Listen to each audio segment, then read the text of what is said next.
नमस्कार, मैं हूं श्वेता सिंह। खुद मियां फजीहत, औरों को नसीहत। पाकिस्तान इस कहावत को पूरी तरह से चरितार्थ करता है। उसे इस बात की बड़ी खुशी होती है कि भारत में किसान नाराज हैं, लेकिन डर लगता है कहीं भारत ध्यान भटकाने के लिए सर्जिकल स्ट्राइक न कर दे। उसे किसान आंदोलन में धर्म नजर आता है, खालिस्तान की वकालत करता है, लेकिन खुद सिखों और उनके धार्मिक स्थलों की स्थिति किस हाल में रखता है, उस पर चुप हो जाता है। आतंकियों को पॉकेट मनी देने वाले पाकिस्तान की बखिया उधेड़ना जरूरी है। पाकिस्तान भारत में खालिस्तान का राग आलाप रहा था, तब उसके अपने देश में सिखों के हाल पर उसकी जुबान गुम हो गई।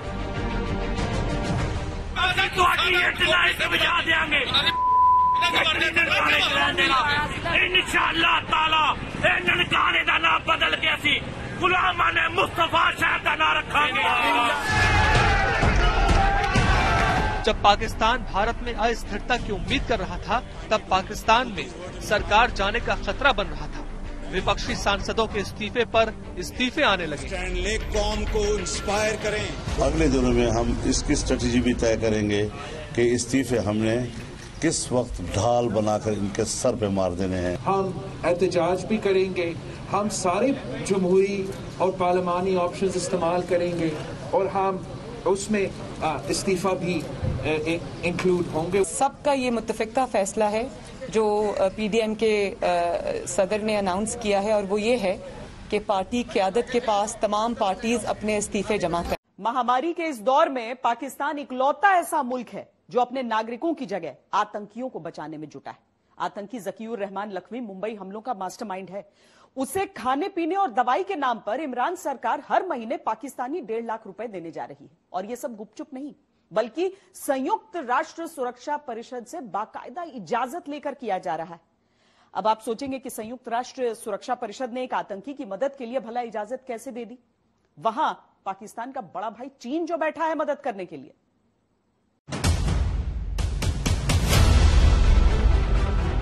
पाकिस्तान के पेरोल पर काम करने वाले आतंकियों के बारे में तो आपने खूब सुना होगा। आज देखिए वो सैलरी स्लिप जो इमरान सरकार आतंकियों को देती है। ये वो सर्टिफाइड सैलरी स्लिप है जिसे इमरान सरकार ने आतंकी ज़कीउर रहमान लखवी के लिए तैयार किया है। वही लखवी जो मुंबई हमले का मास्टरमाइंड है।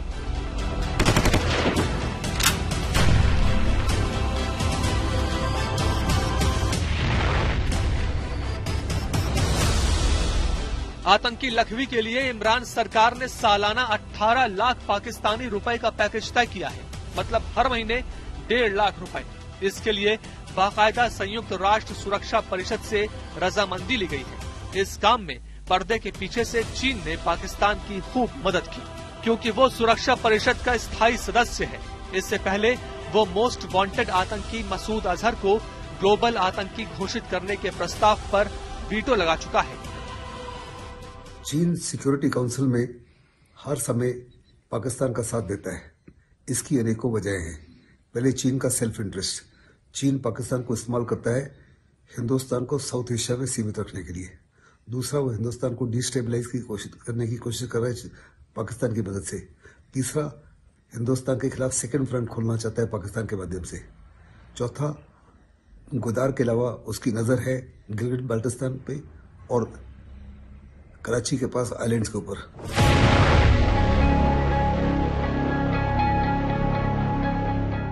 लखवी की आर्थिक मदद के पीछे पाकिस्तान का गेम प्लान क्या है, इसे समझने के लिए ये जानना जरूरी है कि आतंकी लखवी को पाकिस्तान सरकार किस मद में कितने रुपए देने जा रही है।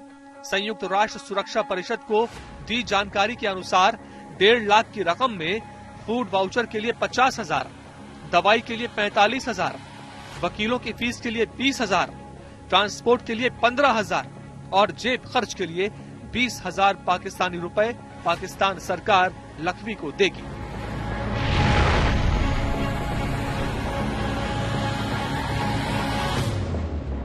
इमरान सरकार आतंकी लखवी की मदद क्यों करना चाहती है, ये किसी से छिपा नहीं है, लेकिन वो जिस मद में जितनी रकम उसे दे रही है, उससे 2 बातें साफ हैं। पहला, आतंकी लखवी बुरी तरह से बीमार है, क्योंकि खाने के बाद सबसे ज्यादा पैसा उसे दवाई के लिए चाहिए। दूसरा, इमरान सरकार वकीलों की फौज खड़ी कर लखवी को कोर्ट से जल्द बरी करवाना चाहती है। पाकिस्तान को ये मालूम है कि भारत के खिलाफ वो कन्वेंशनल युद्ध में बिल्कुल मुकाबला नहीं कर सकता है, इसलिए वो टेररिस्ट ऑर्गेनाइजेशंस का इस्तेमाल करता है और आतंकियों को भारत के अंदर घुसपैठ कर आतंकी हमले करवाता है। साथ ही साथ जो ISI है, इंटर सर्विसेज इंटेलिजेंस विंग, जो पाकिस्तान आर्मी का है, वो ये देखता है कि कौन कौन से आतंकियों को वो कंट्रोल कर सकता है, जो उसकी बात माने और जो उसके दिखाए हुए रास्ते पर चले। और सबसे बड़ा ऑर्गेनाइजेशन है लश्कर ए तैयबा। लश्कर ए तैयबा का हाफिज सईद हो गया और लश्कर ए तैयबा का जाकिर उर रहमान लखवी, ये जिहाद के बहुत बहुत सबसे बड़े चेहरे हैं, जो 26/11 को भी अंजाम दिए हैं और कश्मीर में भी अपने लश्कर ऑपरेटिव्स को ये भेजते रहते हैं। लखवी फ्रीली घूमता है, लेकिन पाकिस्तान जो है हर प्रकार से चाहता है कि लखवी की वो सहायता करे। जैसे कि मैंने पहले कहा है, वो उनका सबसे जबरदस्त एसेट है और उसको ही इस्तेमाल कर रहा है बहुत बड़े पैमाने पर हिंदुस्तान को डिस्टेबलाइज करने के लिए। वो प्लानिंग में इतना बेहतर नहीं है, लेकिन उसके एग्जीक्यूशन में जबरदस्त है। उसमें जिहादी और टेररिज्म के लिए जबरदस्त पैशन है। वो अकेला इंसान है जिसने अपने 2 बच्चों को भी हिंदुस्तान के कश्मीर के अंदर जिहादी ऑपरेशन में मरवाया है।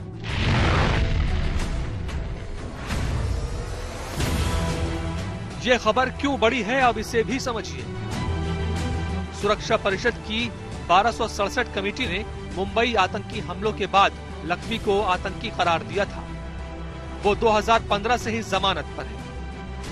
पाकिस्तान ने दुनिया को दिखाने के लिए उसे कुछ दिन जेल में भी रखा था, लेकिन जेल रहते हुए ही जब वो एक बच्चे का पिता बन गया तो पाकिस्तान की पोल खुल गई। पाकिस्तान जो है इनके लिए बहुत इंपॉर्टेंट हो जाता है ऐसे जिहादी, क्योंकि ये जिहादी जो है भारत के खिलाफ मीडिया के सामने आकर बहुत जहर उगलते हैं और जो पाकिस्तान की जो बुनियाद है वो भारत के खिलाफ जहर उगल के ही अपने सरकार को वो बढ़ा रहे हैं। पाकिस्तान का और कोई वजूद भी नहीं है, तो इसलिए जाकिर उर रहमान लखवी जब वो जेल में भी बंद था तो जाकिर उर रहमान लखवी को इन लोगों ने पूरे mobile phones, communication access, visitor room, सब कुछ उसको दे रखा था, जो एक मजाक बना दिया था एक जेल के तौर पर भी।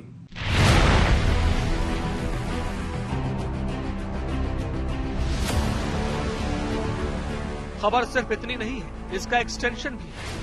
लखवी के अलावा इमरान सरकार ने न्यूक्लियर साइंटिस्ट महमूद सुल्तान बशीरुद्दीन के लिए 18 लाख सालाना का पैकेज तय किया है।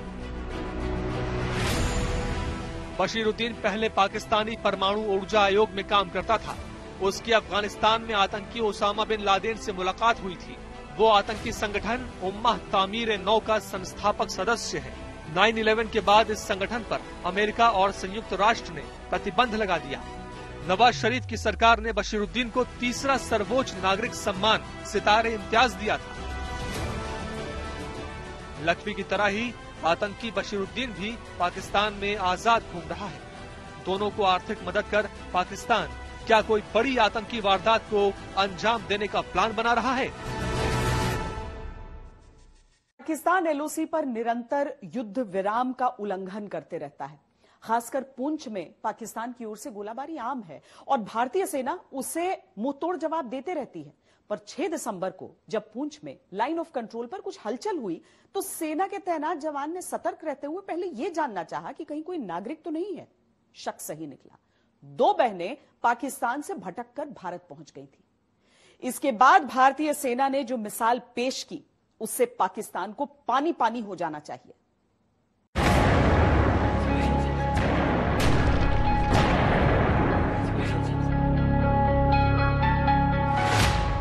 गोलाबारी 2 बजे 10 मिनट पर हुई। अंदर बच्चे सुते थे, जे फड़ी नहीं दी टी लगाई तो मेरे बच्चे खत्म हो गया। राती दी होई 2 बजे दी 2 बजे दी होई।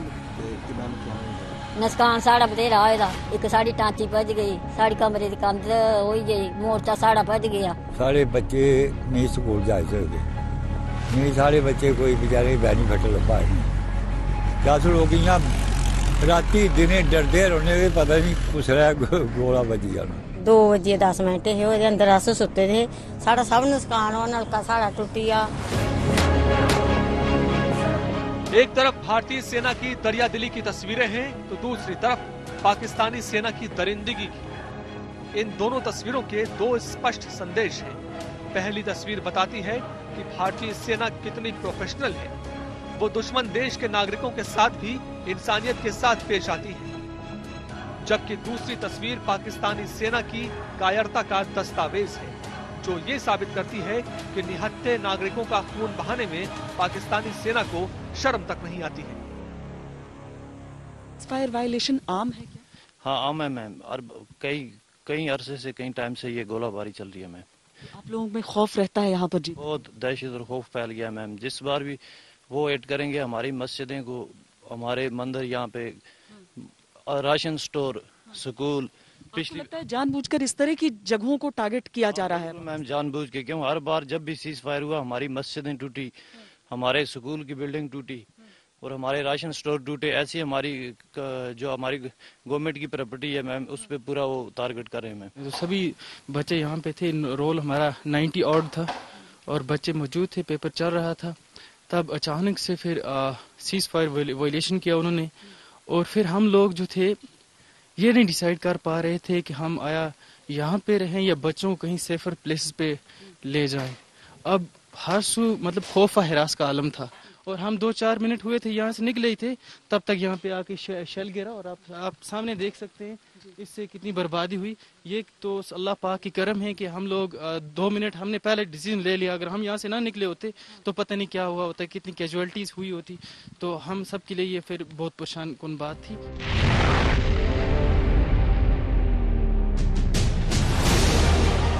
बात 6 दिसंबर की है। जम्मू कश्मीर के पुंछ जिले में नियंत्रण रेखा के पास भारतीय सेना को कुछ हलचल दिखी। सेना ने सर्च ऑपरेशन चलाया। मौके पर सेना को 2 नाबालिग लड़कियां मिली। दोनों पाकिस्तान अधिकृत कश्मीर की रहने वाली थी। रास्ता भटककर भारतीय सीमा में घुस आई थी। हम अपने घर से भटक के आ गए थे इधर, और आगे हम लोग बॉर्डर क्रॉस करके आ गए थे, और आर्मी वालों ने हमें पकड़ा। थोड़ी हमारी पूछताछ हुई है। जरा सोचिए, अगर भारत की 2 लड़कियां रास्ता भटककर पाकिस्तानी सीमा में दाखिल हुई होती तो पाकिस्तानी सेना ने उनका क्या हल किया होता।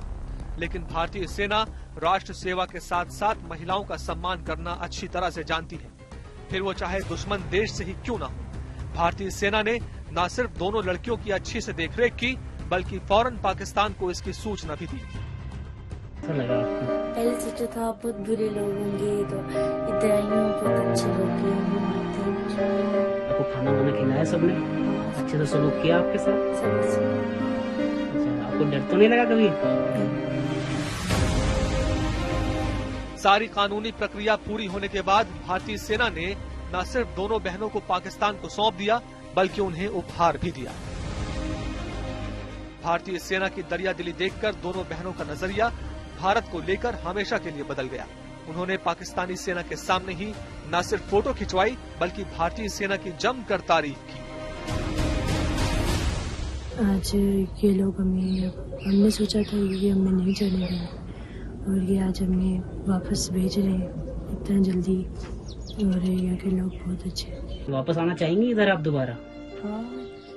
हिंदुस्तान की फौज के बारे में आप क्या कहना चाहेंगी? बहुत अच्छी।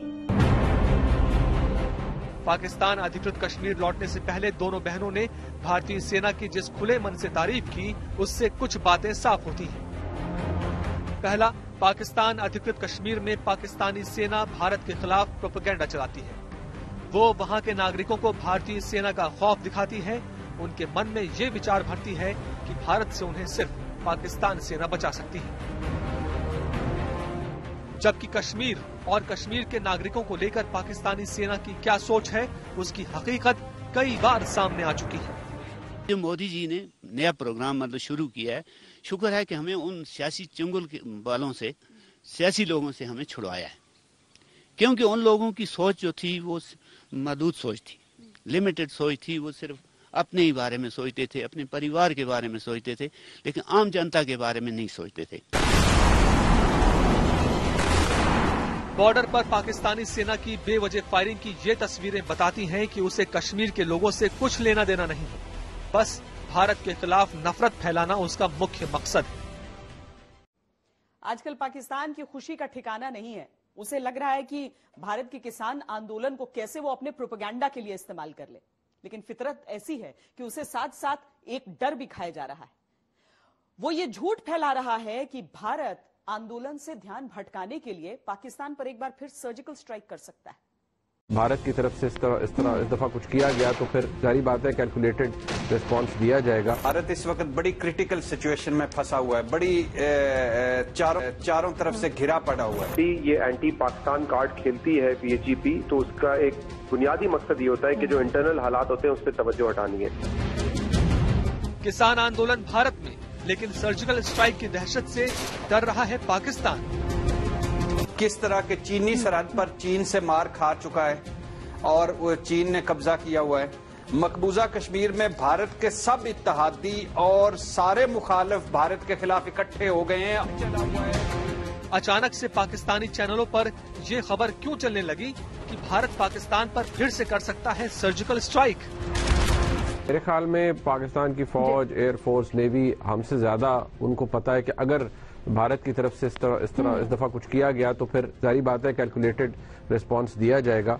लेकिन वो सर्टन बात है, वो एस्केलेशन लैडर क्लाइम नहीं करना चाहते हम भारत से ज्यादा तेजी में, क्योंकि उससे नुकसान होता है। भारत के पास सबसे बेहतरीन ऑप्शन क्या है? पाकिस्तान के खिलाफ कोई लड़ाई, कोई मुहाज गर्म कर देना, सारी चीजों से तवज्जो हट जाए और पाकिस्तान के खिलाफ मुहाज गर्म कर दे, और यही वो करना चाह रहा है। इस खबर को समझने के लिए आपको इमरान एंड बाजवा कंपनी का वो नया डर्टी प्लान समझना होगा जो उन्होंने कुछ दिन पहले तैयार किया है। तवज्जो हटाने के लिए वो एलओसी पर भी महाज तेज कर सकता है। वो कोई फॉल्स फ्लैग ऑपरेशन अगर करता है तो उसका जवाब बिल्कुल वही होना चाहिए जो हमने फरवरी 2019 में दिया था। बुधवार को पाकिस्तानी सेना ने दावा किया कि उसके 2 सैनिक भारतीय फायरिंग में मारे गए। इसके बाद पाकिस्तान में तेजी से ये खबर फैली कि भारत बड़ा हमला कर सकता है। तुरंत पाकिस्तानी सेना हाई अलर्ट पर आ गई। इस वक्त बात यह है कि सारे काम अल्लाह पाक फौज को हमेशा सलामत रखे, हम और इस कौम को सलामत रखे। भारत के मुकाबले में हम इकट्ठे हैं आमीन, और आमीन। और हम अपना दिफा करना जानते हैं। अब जरा सर्जिकल स्ट्राइक वाली खबर के पीछे का दूसरा पहलू भी समझिए। 9 दिसंबर को जिस दिन यह खबर पाकिस्तानी टीवी चैनलों की सुर्खियों में आई, उससे पहले वहां की मीडिया में इमरान के खिलाफ विपक्षी दलों के महाजलसों की खबर चल रही थी। जैसे ही सर्जिकल स्ट्राइक वाली झूठी खबर आई, पाकिस्तानी टीवी चैनलों का एजेंडा बदल गया। जो न्यूज चैनल सिर्फ विपक्ष के जलसों को कवर कर रहे थे, वो भारत पाकिस्तान की युद्ध की खबरों पर विश्लेषण करने लगे। 26 फरवरी 2019 की वो तस्वीरें चलने लगी जिस दिन भारत ने बालाकोट में एयर स्ट्राइक की थी। सैन्य एक्सपर्ट बताने लगे कि युद्ध की आशंका क्यों बढ़ गई है। पाकिस्तान की फेक न्यूज और प्रोपेगेंडा मशीन एक्टिव हो गई। पाकिस्तान अभी एकदम डरा सा भी हुआ है और ऐसे स्टेटमेंट्स देने लगा है मीडिया में जैसे कि भारत फिर से पाकिस्तान के खिलाफ एक सर्जिकल स्ट्राइक करने वाला हो। ये बेबुनियाद है और बिल्कुल सच नहीं है। पाकिस्तान अपने मीडिया में ये रिपोर्ट्स दे रहा है कि भारतीय सरकार उसके खिलाफ इसलिए सर्जिकल स्ट्राइक्स करना चाह रही है ताकि मीडिया से फार्मर्स का आंदोलन से उसका अटेंशन हट जाए। लेकिन ये बिल्कुल बेबुनियाद है और ये अपने इंटरनल पॉलिटिक्स के लिए, अपने इंटरनल कॉन्स्टिट्यूएंसी के लिए पाकिस्तान ये बोला जा रहा है। पाकिस्तान को ये मालूम होना चाहिए कि सीज फायर वायलेशंस जो वो कर रहा है उसकी कड़ी जवाब वहां पर भारतीय सेना तैनात है और उसको दे रही है। सर्जिकल स्ट्राइक का शगुफा छोड़ने के पीछे 3 वजह हैं।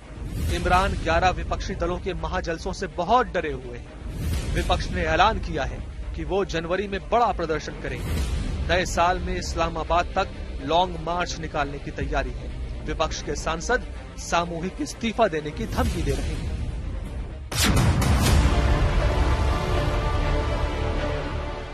इमरान एंड बाजवा कंपनी का प्लान क्या है, अब उसे समझिए।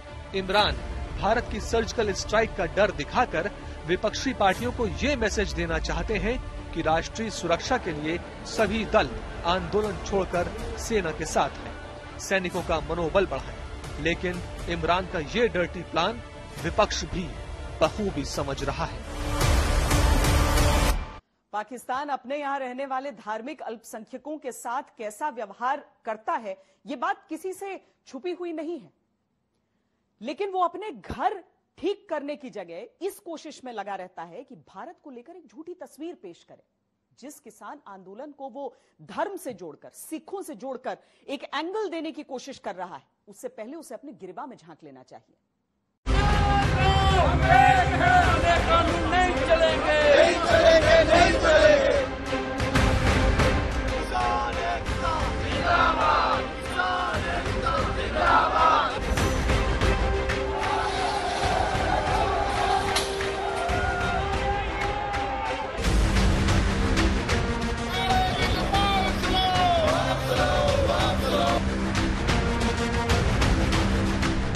किसानों की मूवमेंट जो है वो दिल्ली के दरवाजों तक पहुंच गई है और लोग अवार्ड वापस कर रहे हैं और हर तबका किसानों के साथ है।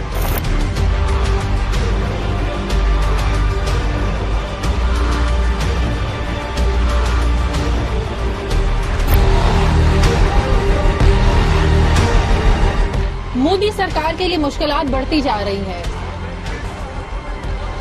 किसानों और हुकूमत के दरमियान मुज़ाकरात के 5 अदवार हो चुके हैं, लेकिन मुज़ाकरात कामयाब नहीं हो सके हैं। धर्म के नाम पर साजिश रचने वाला पाकिस्तान हुआ बेनकाब। पाकिस्तान में तोड़ी गई महाराजा रणजीत सिंह की प्रतिमा। करतारपुर में पाकिस्तान ने चली खतरनाक चाल। गुपचुप गुरुद्वारे का प्रबंधन दिया गैर सिख समुदाय के हाथ।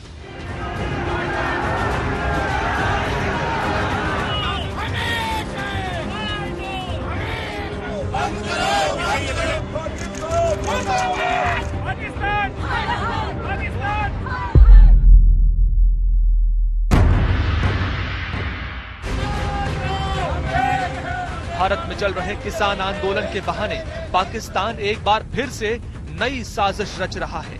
वो आंदोलन को धर्म से जोड़कर उसे धार्मिक रंग देने की रणनीति बना रहा है। सोशल मीडिया पर पाकिस्तानी प्रोपेगेंडा मशीन आंदोलन को लेकर गलत अफवाहें फैला रही है ताकि वो सिख समुदाय को भड़का सके।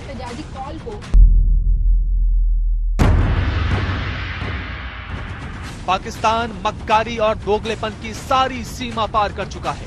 एक तरफ वो सिखों के सम्मान का मुद्दा उठा रहा है तो दूसरी तरफ खुद उसके मुल्क में सिखों के साथ दूसरे दर्जे का बर्ताव हो रहा है। शुक्रवार को लाहौर स्थित शाही किले में महाराजा रणजीत सिंह की प्रतिमा तोड़ दी गई, लेकिन पाकिस्तानी हुक्मरान चुप्पी साधे बैठे। आज दिन 2 बजे के करीब एक नौजवान जो कि शाही किला की विजिट के लिए आया, उसने जो ही रणजीत सिंह के मुजस्मे के पास पहुंचा तो उस पर हमलावर हुआ। उसके गिर्द लगी बाड़ को उसने अबूर करते हुए राजा रणजीत सिंह के जो मुजस्मे के बाजू को जो है वो तोड़ दिया।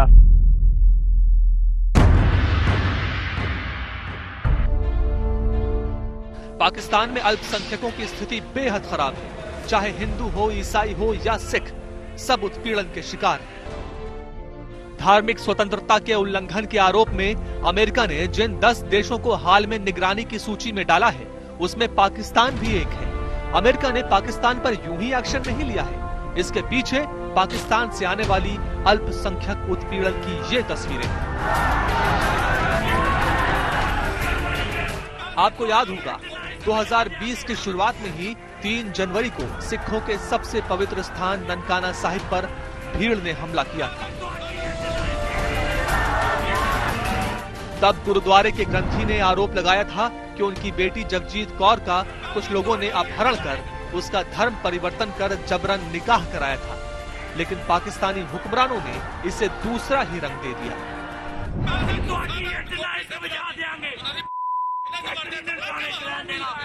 इंशाअल्लाह ताला ननकाने दा नाम बदल के असी गुलामां ने मुस्तफा शहर दा नाम रखांगे। पाकिस्तान में ननकाना साहिब, पंजा साहिब, डेरा साहिब, दरबार साहिब जैसे सिख धर्म के प्रमुख गुरुद्वारे हैं, लेकिन पाकिस्तानी सरकार ने इन स्थलों के रखरखाव के लिए कोई खास इंतजाम नहीं किए। दरबार साहिब गुरुद्वारा के लिए कुछ दिन पहले करतारपुर कॉरिडोर का निर्माण किया गया था, लेकिन पीछे भी पाकिस्तानी साजिश का खुलासा तब हुआ जब इसके प्रबंध की जिम्मेदारी गैर सिख समुदाय को दे दी गई। भारत ने पाकिस्तान की इस साजिश के खिलाफ न सिर्फ कड़ा विरोध दर्ज किया, बल्कि इस मुद्दे को संयुक्त राष्ट्र संघ तक में उठाया। Last month, Pakistan arbitrarily transferred the management of the Sikh holy shrine Kartarpur Sahib Gurdwara from Sikh community body to the administrative control of a non-Sikh body. This act goes against Sikh religion and its preservation and protection. You will recall that this issue of holy Kartarpur Sahib Gurdwara finds mention in that earlier resolution. That resolution stands violated by Pakistan. Khalistan movement को हवा देने के लिए पाकिस्तान की खुफिया agency ISI सालों से साजिश रच रही है। ऐसी ही एक साजिश का खुलासा कुछ दिन पहले दिल्ली पुलिस ने किया। दिल्ली पुलिस के अनुसार पाकिस्तानी खुफिया एजेंसी ISI पंजाब में खालिस्तान मूवमेंट के लिए वहां के गैंगस्टर से हाथ मिला रही है। अफगानिस्तान में प्रेजेंस जो है ISI की है, यहाँ कश्मीर के मूवमेंट के पीछे भी वही है और हिजबुल के ऑपरेटिव्स का इस्तेमाल कर रहे हैं वो खालिस्तानी प्रोपेगेंडा को फैलाने में, और पंजाब के क्रिमिनल्स का, गैंगस्टर्स का इस्तेमाल कर रहे हैं टारगेट किलिंग में। दिल्ली पुलिस ने 5 आतंकियों को गिरफ्तार किया था। उनसे पाकिस्तान का पूरा खालिस्तान प्लान सामने आ गया। पुलिस के अनुसार पकड़े गए 5 आतंकियों के तार नार्को टेररिज्म से जुड़े हुए थे। ये नार्को टेररिज्म के जरिए ही नारकोटिक्स में डील करते थे। जो पैसा आता था वो आतंकियों को भेजते थे। उसका इस्तेमाल लोकल गैंगस्टर के साथ मिलकर टारगेट किलिंग के लिए किया जाता था। कुछ दिन पहले आतंकवाद के खिलाफ शौर्य चक्र विजेता बलविंदर सिंह की हत्या भी टारगेट किलिंग के तहत ही की गई थी।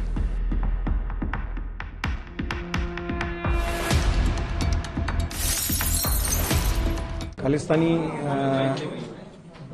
जो ऑपरेटिव्स हैं, मतलब ISI ये खालिस्तान का प्रोपेगेंडा चला के कुछ लोगों को सामने किए हुए हैं, वो लोग कश्मीर के कुछ ऑपरेटिव्स के साथ मिल गए हैं और इसी सिलसिले में पीछे एक टारगेट किलिंग भी हुई थी पंजाब में, जहां पर बलविंदर सिंह संधू साहब मारे गए थे जो शौर्य चक्र अवार्डी थे। अक्टूबर में उनकी किलिंग हुई। सिख सम्मान भी पाकिस्तान का एक छलावा है। असल मकसद भारत को अलगाववाद के प्रहार से चोट पहुंचाने का है और ये कोई दबी ढकी हुई बात नहीं है। इमरान सरकार के मंत्री गाहे बगाहे ये बात खुले मंच से स्वीकारते रहे हैं।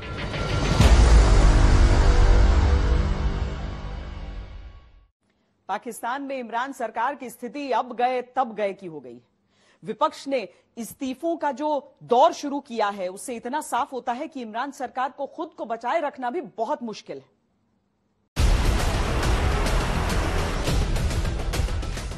पाकिस्तान की इमरान सरकार इन दिनों अपने मुल्क से ज्यादा भारत पर ध्यान दे रही है। इसके पीछे की सबसे बड़ी वजह यह है कि इमरान खान का सिंहासन डोल रहा है, इसलिए वो पाकिस्तानी जनता का ध्यान भारत की ओर मोड़कर असल मुद्दों से ध्यान भटकाना चाहती है।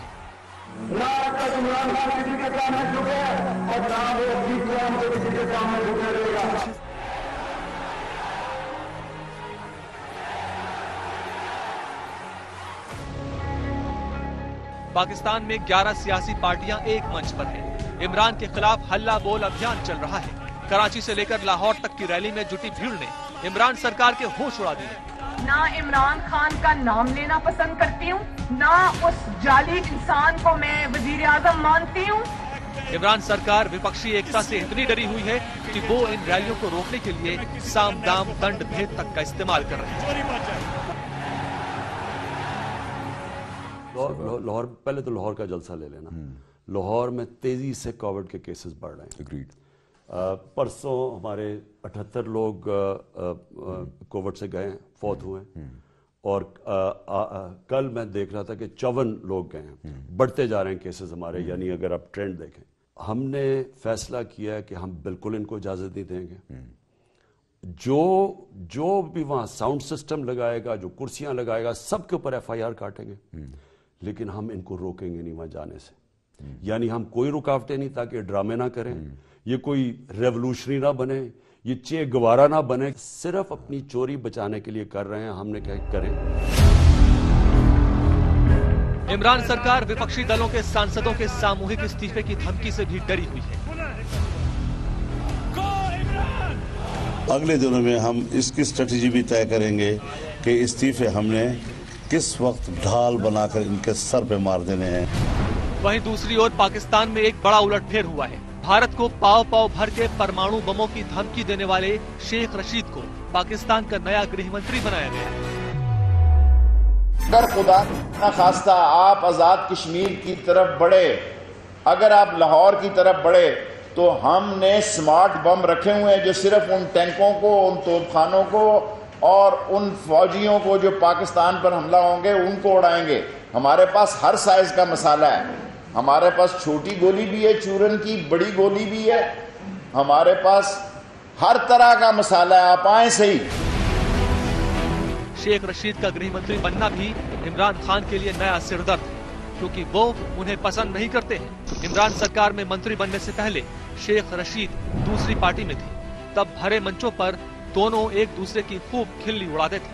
लेकिन मैं टीवी पे कहता हूँ, अल्लाह मुझे शेख रशीद जैसा कामयाब सियासतदान कभी ना करे। शेख रशीद जैसा कामयाब सियासतदान कभी ना करे। इससे बेहतर मैं फेल ही रहा हूँ। मामूली कप्तान है, फेल रहा हूँ मैं, फेल ही रहा हूँ, मामूली कप्तान है, फेल रहा हूँ हमेशा। मैं अल्लाह आपकी दुआ कबूल करे, लेकिन इनकी तरह आपने खिदमत नहीं की। एक वीडियो में तो इमरान ने यहाँ तक कह दिया कि वो शेख रशीद को अपना चपरासी तक नहीं बनाएंगे। शेख रशीद जिसको मैं अपना चपरासी भी ना लगता, जिसको मैं अपना चपरासी भी ना लगता। कोर्ट आदेश से मौजूदा गृह मंत्री रिटायर्ड ब्रिगेडियर इजाज अहमद शाह को हटना पड़ा। इसलिए इमरान को मजबूरी में शेख रशीद को पाकिस्तान का गृह मंत्री बनाना पड़ा है। ऐसे में देश में चल रहे विपक्षी पार्टियों के आंदोलन को वो संभाल पाएंगे, इस पर खुद इमरान को ही संदेह है। पाकिस्तान चाहे नैरेटिव गढ़ने की साजिश रचे या सीमा पर कोई हलचल करे, भारत से उसे माकूल जवाब और फौरन मिलता है। अभी के लिए इतना ही। देश और दुनिया की बाकी खबरों के लिए आप देखते रहिए आज तक।